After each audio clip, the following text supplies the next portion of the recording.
So our initial ask was to create an agent called the donor stewardship agent, and we wanted this agent to have access to account information, opportunity information, and be able to create campaign records with all of the associated accounts who have shared interest in the campaign's topic per se. So to do that, we need to first set up Agentforce. To set up Agentforce, we come into our setup screen. We go to Einstein Generative AI. And then set up the Einstein Generative AI settings. So since we've already enabled it, that option doesn't show up. Next, we want to go and turn on Agentforce. So to do that, we go to Agentforce agents, and then we turn this toggle on. Once we turn this toggle on and refresh the page, we'll then be able to create new agents.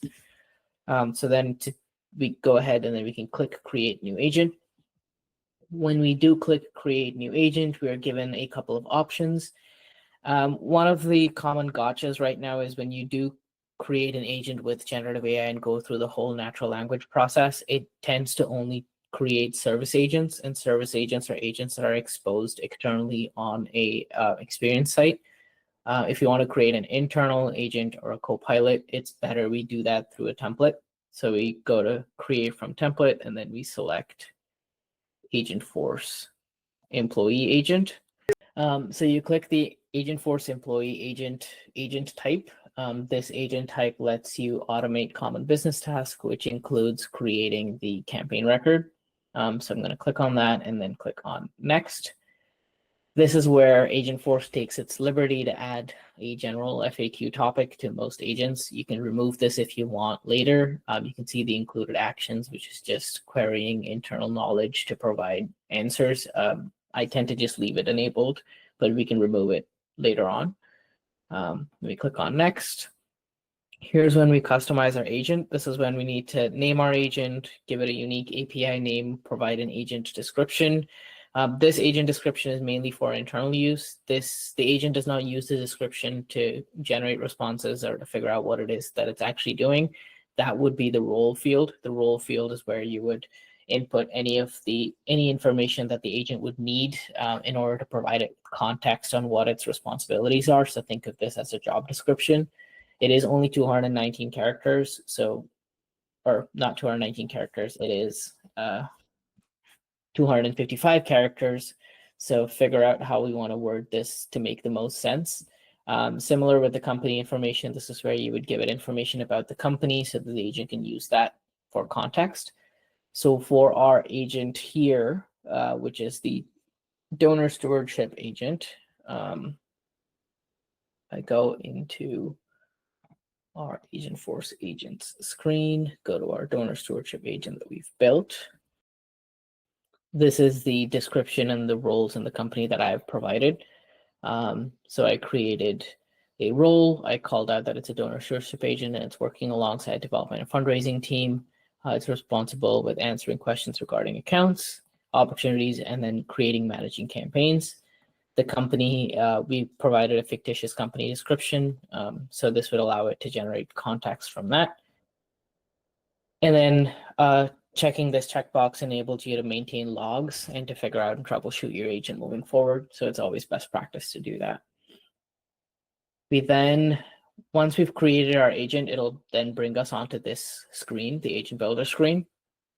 It will then have some out-of-the-box topics that would be enabled. The out-of-box topics have this little globe icon. You can leave them as is. If you want to take a out-of-the-box topic and then edit it, you can go into the out-of-the-box topic here and then select new version. This button will then allow you to edit to these instructions and make them more personal. I would recommend doing that as a best practice before you go ahead and create a new topic.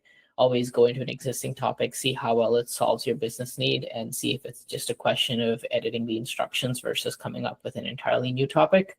But if you do need to come up with a new topic, you can click on new and then add a new topic. You can also add topics from the library. These would be topics that the agent did not add on its own. But in this case, our donor stewardship agent has a case management topic that helps it answer general case related questions, a general CRM topic for answering questions regarding any CRM data. So this could be any object within the system. We have a general FAQ, this queries knowledge.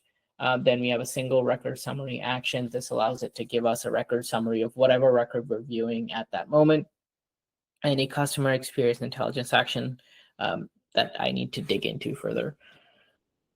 But when you do create a brand new action, what you would have to do then would be to provide a name for that action and then give a action description. Again, this description is internal and this is not used by the AI, but what is used by the LLM would be the scope field.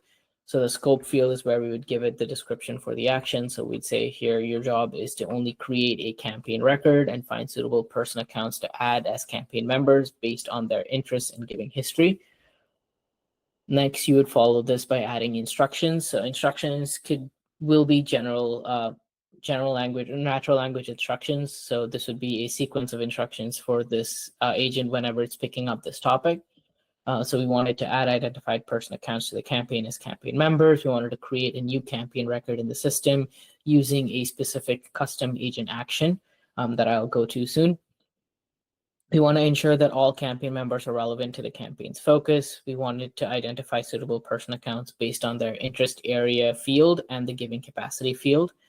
We then wanted to provide an outline for the campaign that it would need to create. We want that outline to include a list of campaign members, campaign types, expected revenue description, and we wanted to use a new custom prompt that I haven't created yet in order to provide this outline for us. Then we have a general instruction says utilize any of the numerous data retrieval actions you have at your disposal. So this will allow it to query any of the other data retrieval actions that are there for any of these other topics as well.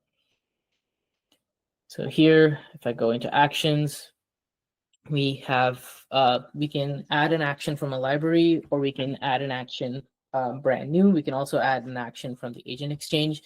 The agent exchange is a helpful place to go see what other actions people have built out in the community and have listed up on the exchange. So think of it as your app exchange, but for agent actions instead of Agentforce, instead of Salesforce apps. But for this instance, you can click on create a new action. When you click on create a new action, it'll ask you to select an action type. This could be Apex, API Flow, or prompt template. So this is a little bit backwards because in order to create an agent action, you need to have a flow or a prompt template built first that you would then call out when you're creating this action. So for the create campaign action, what I did was I created a flow in the back end.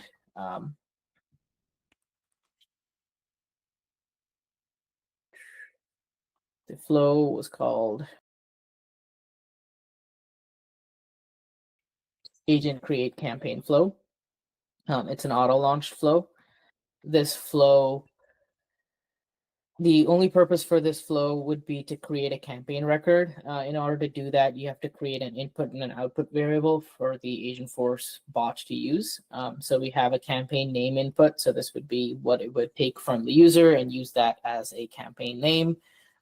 We then have a campaign ID output variable. So this would be the variable that the flow would generate when it creates a campaign record. So we would have a create records component.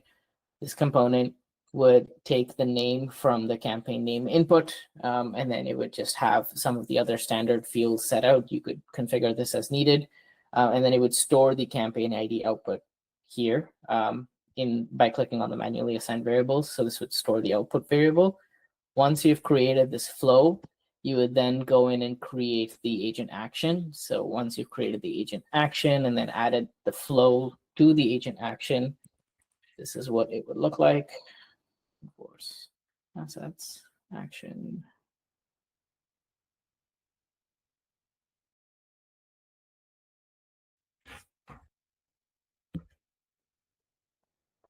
So this agent action has a description. It's AI creating campaign flow.